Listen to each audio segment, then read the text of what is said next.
राहुल गांधी म्हणत्याना की अदानी अंबानीची संपत्ती अचानक एवढी कशी वाढली?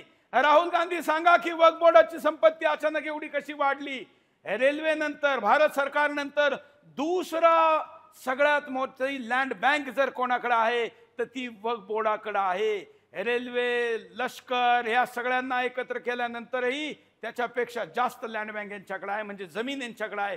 अल्पसंख्याक मंत्रालयानुसार देशभरात वक्फ बोर्डाकडे 8,65,646 एकड आणि 641 म्हणण्यापेक्षा एकड म्हणण्यापेक्षा इतकी मालमत्ता आहे. त्याच्यामध्ये काही मालमत्ता छोट्या आहेत तर काही अनेक एकरी सुद्धा आहे.